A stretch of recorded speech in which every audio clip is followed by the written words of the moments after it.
Hey Run Junkies, in college I had a drama professor who always said, let's take this farther, or further if you prefer. And for a while we thought, okay, that's kind of funny. And then finally we asked him what he meant by it. He explained this statement to us in this way: farther is a distance and further is more or additional or elaborating on something. So let's dig further into going farther. See what I did there? Let's talk about how we start training for the next distance.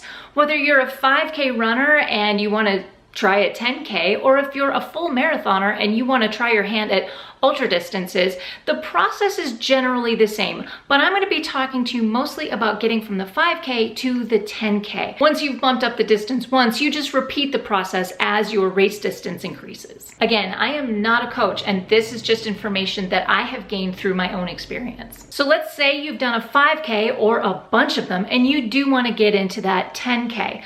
Well, that's double the distance of a 5K, right? It's 6.2 miles. 10Ks are really fun, and that's where you really start to see how training and endurance becomes important. My first suggestion would be to find a good training plan, one that's developed by a coach or a trainer, either a couch to 10K or a 5K to 10K training plan. Because if you've been doing a lot of 5Ks and recently, you don't have to start all the way back over at square one. You can basically build on what you've already done with your 5K training. I've left a few links in the description below, including a link to the Train Like a Mother Club, which has several 10K programs that are happening right now, and they happen throughout the year. You should really only have to run 3 to 4 days a week, taking a day off after your long run and cross-training on the days that you don't have a run planned. And training plans are typically between 8 and 12 weeks long. Some plans might have you running 5 days a week, which is perfectly fine, but keep in mind that you want to be listening to your body, and if you're tired, you take that day off.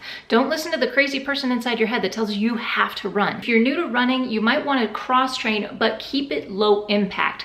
Strength training, swimming, and cycling are great ways to supplement your running. With 10K training, you're going to start seeing your plans show longer weekend runs, so between 4 and 8 miles. Those typically happen once a week on the weekends, and you might see a little bit of speed work, tempo runs, and interval training in there as well. It's not recommended though that you do your speed workout and your long run on back-to-back days. You definitely want to take a day off in between. When talking about speed, when it says an easy run, they really mean it. Super easy. These runs should be completely pain-free, they should be fun, and they should be pretty slow. And your hard runs, that's where you're really going to be pushing yourself. You will run a lot harder. The distance between your easy run paces and your hard run paces should be measured in minutes, not seconds. For me, my easy pace is 3 to 4 minutes slower than my race pace. In order to get all of this mileage and the speed workouts in, you want to balance them out with some easier runs. Now here's what to expect when you start training for a 10K.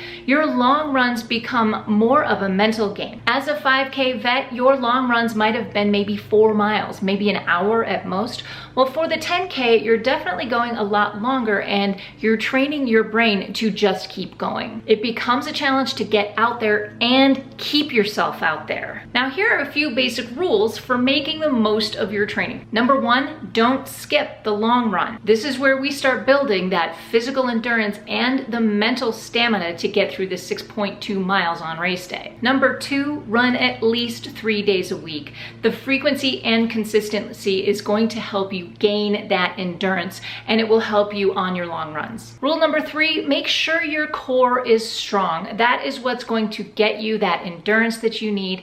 And if you add in planks and push-ups and maybe even some swimming, that will pay off. Rules number 4, 5, and 6, hydrate. Eat properly and rest properly. Running is so much more than tying your shoes and getting out on the road.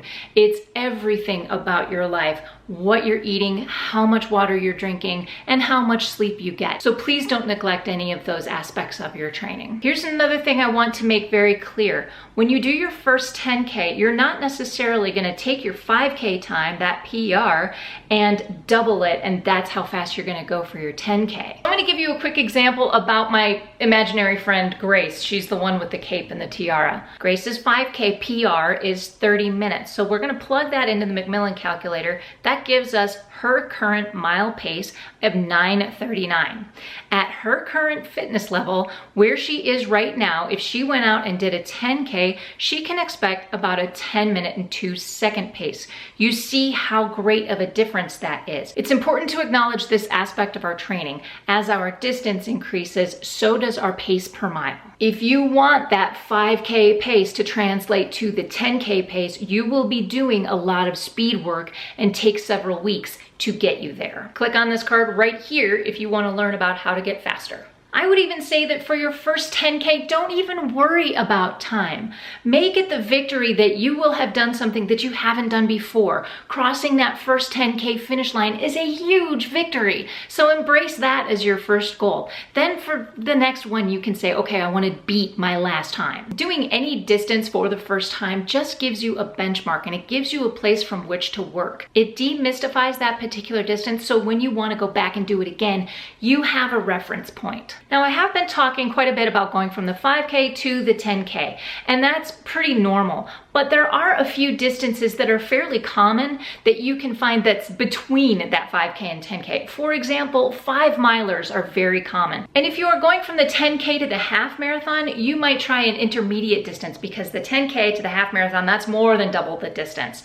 So if you try a 15K or a 10-miler, that might be the next logical step for you. Lastly, I mentioned this before, but when you start upping the distance, you start upping your effort, which means you need to make more time for recovery as well. Foam rolling, stretching, and rest are all very important to our running journey. Don't skimp on any of those areas and you will stay injury-free. But that's it for me today, and I want to thank Claire for suggesting this video and this topic. It was really fun to work on this, and if you have any suggestions of what you'd like to see, please leave a comment in the box below. Also, any questions or elaborations or clarifications you'd like, go ahead and drop those in the comments as well. Please subscribe for more tips and tricks from Running with Grace, and as always, give me that thumbs up if you like this video. Thank you so much for watching. Get out there, go find your awesome, and until next time, happy running.